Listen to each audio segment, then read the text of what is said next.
유럽을 떨게 만든 황제가 자신의 위벽 조각들을 토하며 죽어간다. 주먹만한 종양에 잠식당한 나폴레옹은 마지막 시간들을 전투 명령을 외치며 보내고 그의 몸은 말 그대로 안에서부터 썩어간다. 의사들은 그의 죽음을 가속화하는 수은을 준다. 역사상 가장 강력한 정복자는 어떻게 최후를 맞는가? 잠시 상상해 보십시오. 유럽 역사에서 가장 강력한 남자. 수백만 명을 지휘하며 왕들을 그의 이름에 떨게 했던 정복자. 이제 그는 침대에서 뒤척이며 배를 움켜잡고 커피 찌꺼기처럼 보이는 어두운 덩어리에 액체가 그의 입에서 쏟아져 나옵니다. 그의 손톱은 파래졌습니다. 그의 다리는 풍선처럼 부풀어 있습니다. 그리고 그의 개인 의사가 사망 후 그의 배를 가르면 강인한 영국 외과 의사들마저도 충격으로 물러나게 만드는 무서운 것이 발견됩니다. 당신은 나폴레옹이 어떻게 죽었는지 알고 있다고 생각합니다. 추방당하고 패배하고 먼 섬에서 잊혀졌습니다. 하지만 그것은 학교에서 가르치는 깨끗한 버전입니다. 나폴레옹 보나파르트가 마지막 몇 주 동안 실제로 겪었던 일은 가장 강인한 전선 의사조차 눈을 돌리게 만들 것입니다. 역사가 영광과 전투를 기억하는 동안 중요한 것을 잃습니다. 한때 마드리드에서 모스크바까지 지배했던 남자가 마지막으로 깨어있는 순간 그는 어린아이처럼 설탕물이 한 숟가락이라도 달라고 애원하고 있습니다. 그의 마음은 고통으로 파괴되어 군대를 지휘하고 있다는 착각에 빠져 있었습니다. 그 사이 그의 몸은 문자 그대로 안에서부터 녹아내리고 있었습니다. 당신이 이제 들을 내용은 교실에서 가르치는 것이 아닙니다. 이는 대부분의 사람들에게 너무도 불쾌한 세부 사항으로 의사 노트와 증인 이야기 속에 묻혀 있습니다. 유럽에서 가장 두려운 군사 천재에서 자신의 충성스러운 하인조차 인간으로 알아보지 못할 정도로 변해버린 것입니다. 그리고 이를 더욱 불쾌하게 만드는 점이 있습니다. 그를 구해야 했던 의사들이 오히려 그의 죽음을 더 재촉했습니다. 그들은 오늘날 고문으로 여겨질 정도로 잔인한 치료를 사용했습니다. 하지만 나폴레옹의 배가 문자 그대로 열리는 순간에 대해 이야기하기 전에 우리는 한 가지를 이해해야 합니다. 60번이 넘는 전투를 살아남은 남자가 어떻게 상상할 수 있는 가장 고통스러운 죽음에 이르게 되었는지. 가까운 거리에서 총을 맞고도 살아남은 남자. 러시아의 겨울을 견디고 이를 이야기할 수 있었던 남자.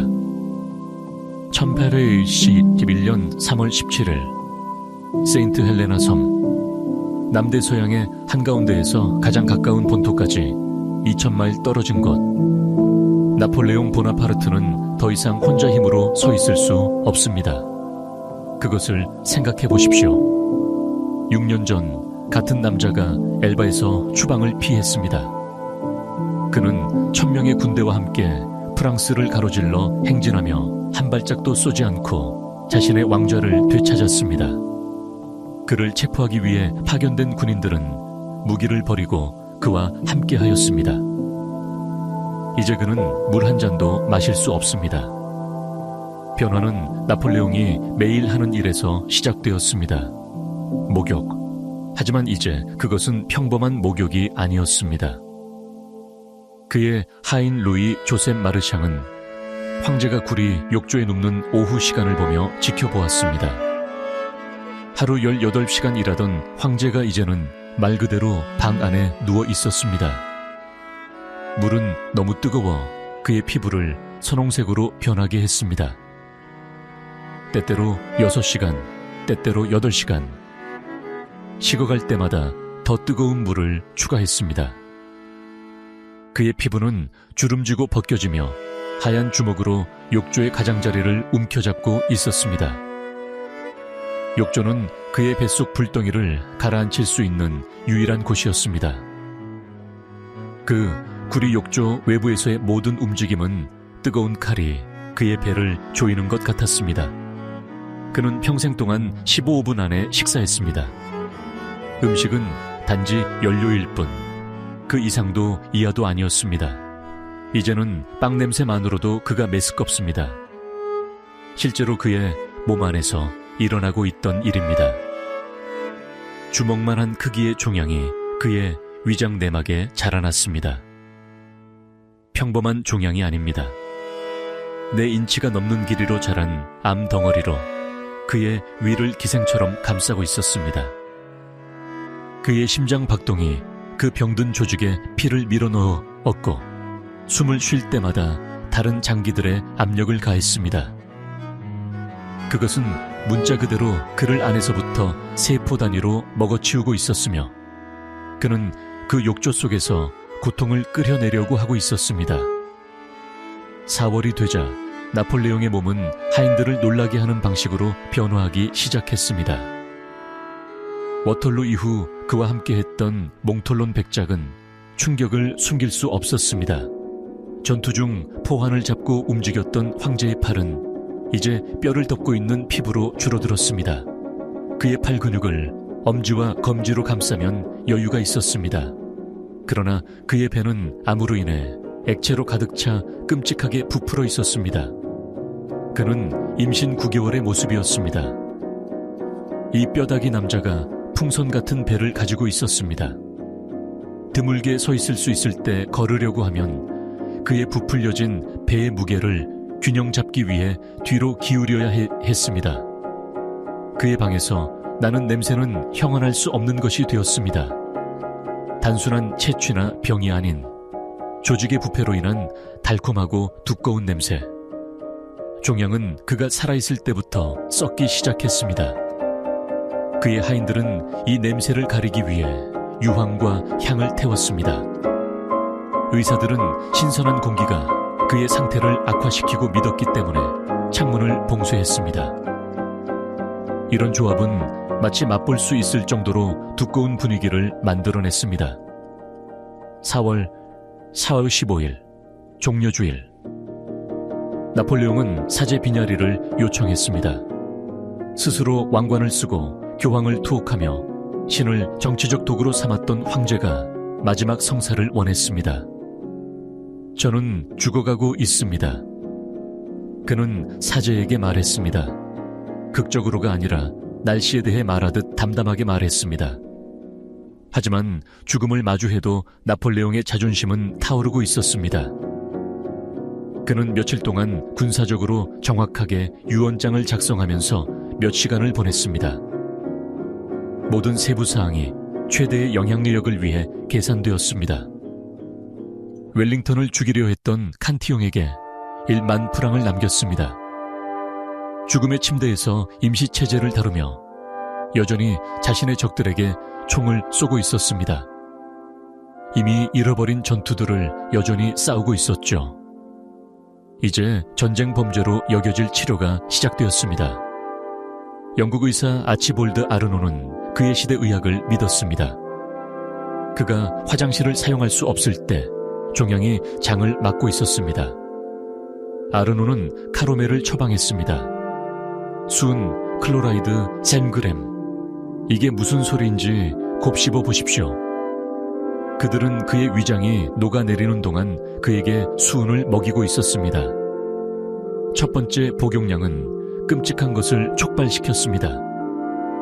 나폴레옹은 베르트랑이 한 달 사이에 가장 큰 변을 봤다고 묘사한 것을 배출했습니다.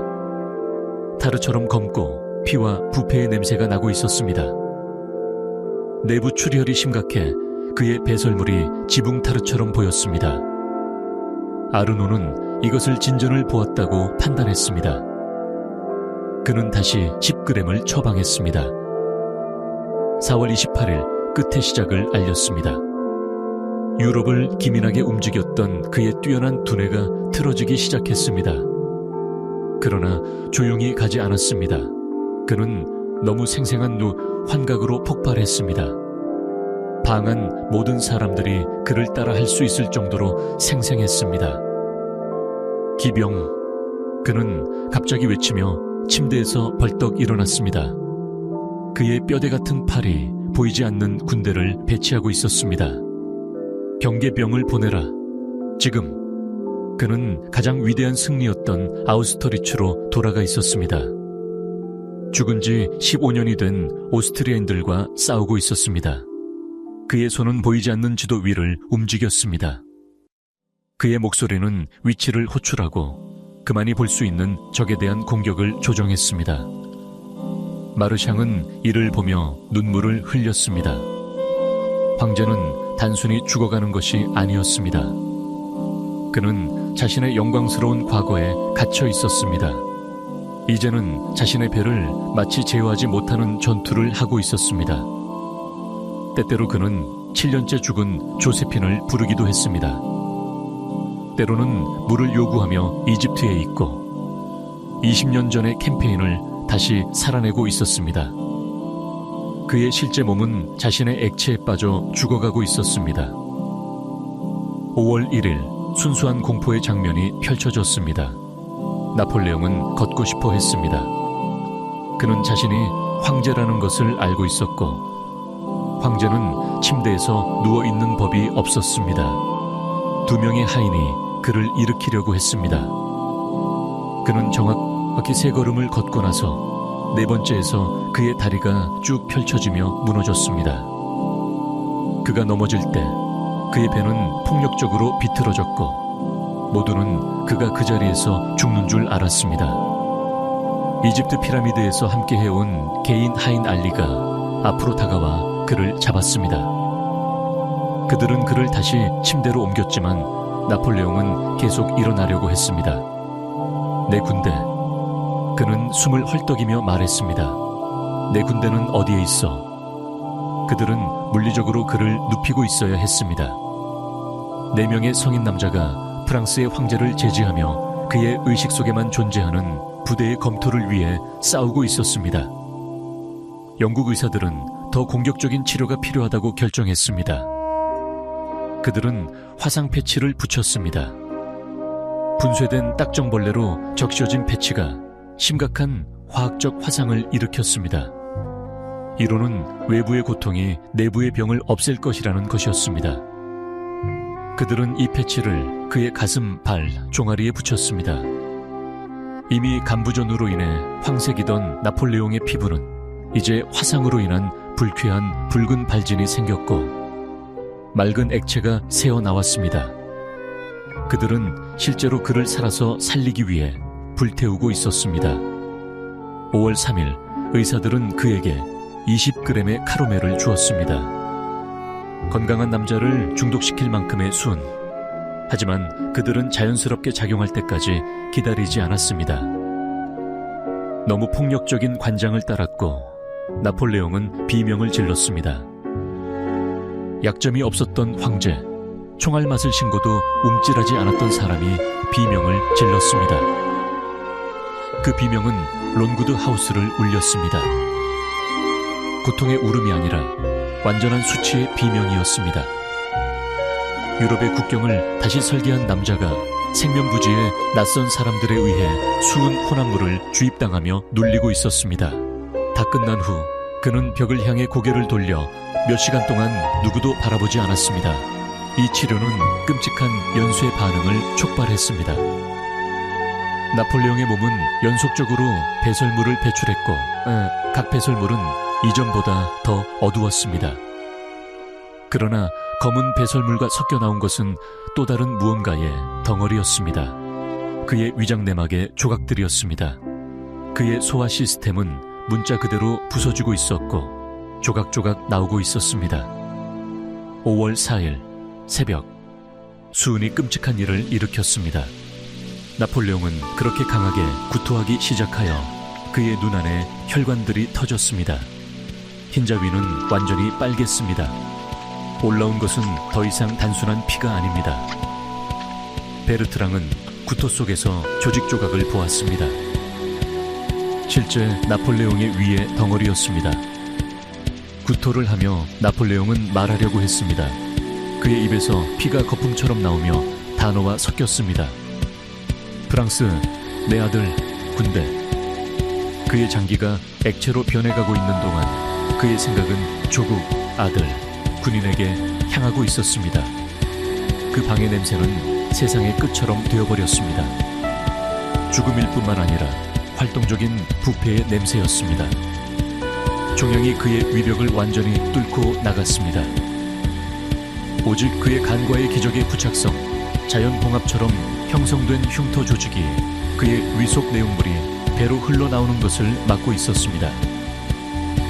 그는 기술적으로 위에 손가락이 들어가는 구멍이 있는 상태에서 살아있었습니다.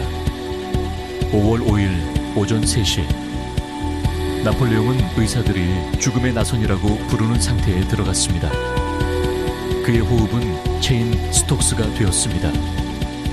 빠른 숨결이 뒤따르고 그 후 아무것도 없었습니다. 그의 뇌는 산소 조절을 잊어버렸습니다. 딸꾹질과 그의 소화 시스템이 망가져서 나는 신음 사이로 증인이 볼 수 있는 마지막 확실한 단어가 들려왔습니다. 그러나 그의 마지막 단어조차 논란이 돕니다. 몽톨로는 프랑스 군대, 조세핀을 들었습니다.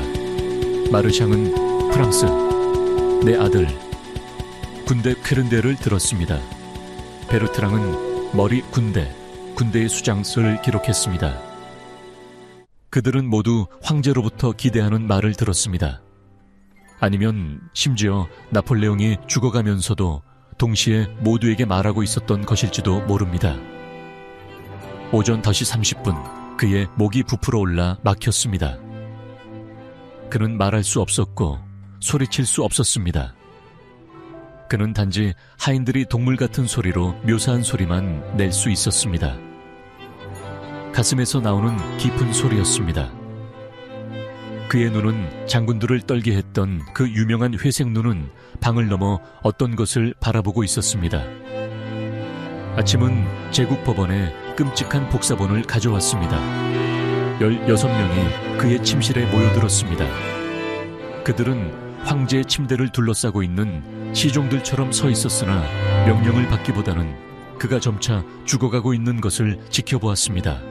아르노 박사는 필사적으로 나폴레옹의 부풀어 오른 배에 뜨거운 물병을 눌렀습니다. 종양에 대한 열기는 너무 아파서 나폴레옹의 등은 침대에서 아치처럼 구부러졌습니다. 그의 입은 소리 없이 비명을 지르는 상태였고 목이 너무 부풀어 소리를 낼 수 없었습니다. 그들은 마지막 고문을 시도했습니다. 그를 다시 살리기 위해 그의 발에 겨자 패치를 붙였습니다. 겨자 냄새가 부패한 냄새와 섞여 의사들조차 메스껍게 만들기 위해 만들어졌습니다. 나폴레옹의 피부는 간부전으로 인해 황색이고 화상 때문에 붉습니다. 하지만 산소 부족으로 스팟 무늬가 생겨들었습니다. 오후 5시 19분 17시간의 고통 끝에 나폴레옹 보나파르트는 숨을 멈추었습니다. 마지막 단어도 웅장한 제스처도 없이 그의 몸은 모든 한계를 넘어 결국 멈추어 버렸습니다. 다음 날의 부검에서 모든 끔찍함이 드러났습니다. 그의 배를 연 의사 몇 명은 방을 떠나야 했습니다. 암의 냄새가 달콤하고 썩어가며 잊을 수 없는 냄새로 당구장 가득 퍼졌습니다. 종양은 단순히 자라난 것이 아니었습니다. 나폴레옹이 살아있는 동안 죽어가고 썩고 있는 부분이 있었습니다. 그의 위는 거의 전적으로 암으로 뒤덮여 있었고 가죽처럼 단단했습니다. 그 구멍은 의사들이 예측한 대로 유문 근처에 정확히 있었습니다. 안톤 마르키 박사는 그의 손가락을 통해 구멍을 증명했습니다. 그러나 그의 장에서 퍼져 있는 흰색의 혹들이 더 심각한 것이었습니다. 암은 그의 장기를 통해 진주처럼 퍼져 있었습니다. 나폴레옹은 수년 동안 죽어가고 있었습니다. 그의 망명 중 매 순간 모든 탈출 계획, 모든 기록을 썼던 것, 이 모든 것들 속에서 그 안에서 그 무언가가 자라며 셀 단위로 그를 먹어치우고 있었습니다. 그들은 나폴레옹의 일부를 제거했습니다. 공식적으로 그의 심장과 위는 은으로 된 용기에 담겨 그와 함께 묻혔습니다. 비공식적으로 안톤 마르키 박사는 영국 사람들이 보지 않는 동안 갈비뼈 조각을 잘라냈습니다. 머리카락 몇 가닥이 잘렸고 그의 성기 부분은 allegedly 제거되어 밀반출되었으며 결국 미국 의사의 소장품에 도착하여 지금도 남아 있습니다. 한 관찰자가 언급한 대로 마치 가죽끈 조각처럼 보입니다. 그들은 남은 시신을 그의 녹색 제복으로 덮고 그의 유명한 모자를 발에 뒀습니다. 그러나 진정한 충격은 19년 후 그의 시신을 프랑스로 되돌려 보내기 위해 그를 다시 파냈을 때 찾아왔습니다. 1840년 그의 무덤이 열렸을 때 불가능한 것이 드러났습니다. 나폴레옹은 완벽하게 보존되어 있었습니다. 해골 같지 않았고 썩지도 않았습니다. 그의 특징은 식별 가능했고 그의 피부는 대리석처럼 하얗고 그의 제복은 완벽했습니다. 19년간 땅속에 있었고 그는 어제 묻힌 것처럼 보였습니다. 그 보존 상태는 너무나 완벽했습니다. 이는 오늘날까지 이어지는 여러 이론을 촉발했습니다. 그의 체내의 비소가 방부제로 작용했거나 비밀 조장이 이루어졌거나 아니면 이 마지막 불가능한 보존이 전부 수수께끼 가득 찬 인생의 또 다른 하나일지도 모릅니다. 결국 나폴레옹의 죽음의 공포는 암, 수은 중독, 의학적 고문 그 이상이었습니다. 그는 그가 되었던 모든 것이 완전히 파괴된 것이었습니다. 뛰어난 전략가가 혼란에 빠졌고 강력한 의지는 어린아이의 간청으로 무너졌습니다. 유럽을 정복한 몸은 이제 한없이 썩어가는 껍데기처럼 되어 있었습니다. 여전히 숨 쉬면서도 내부에서 썩어가고 있었습니다. 그의 마지막 분명한 생각은 프랑스와 그의 군대였습니다. 영광도 권력도 아니었습니다. 단지 마지막으로 병사들을 부르는 죽어가는 군인이었습니다. 국가를 정복했던 황제가 떨며 죽어갔습니다. 두려움 때문이 아니라 스스로를 파괴하는 몸에 억제할 수 없는 경련 때문이었습니다. 오늘날 관광객들은 파리의 거대한 붉은 무덤 앞에 서서 경외함을 느낍니다. 그들은 돌에 새겨진 영광을 봅니다. 그러나 그 무덤 안에는 자신의 위의 일부를 구토하며 죽어간 한 남자가 있습니다. 황제에서 시체로의 최종 변화가 너무도 끔찍해서 심지어 의사들도 지켜볼 수 없었습니다. 국가를 정복한 황제가 자신의 장 속에 암을 정복할 수는 없었습니다. 그리고 마지막 날들은 그의 몸이 여전히 숨을 쉬는 동안, 문자 그대로 내부에서 썩어가는 동안 나폴레옹 보나파르트는 모든 정복자들을 향한 진실을 발견하게 되었습니다. 결국 우리는 모두 혼자 죽습니다. 우리는 모두 끔찍하게 죽습니다. 그리고 죽음은 영광에는 관심이 없습니다.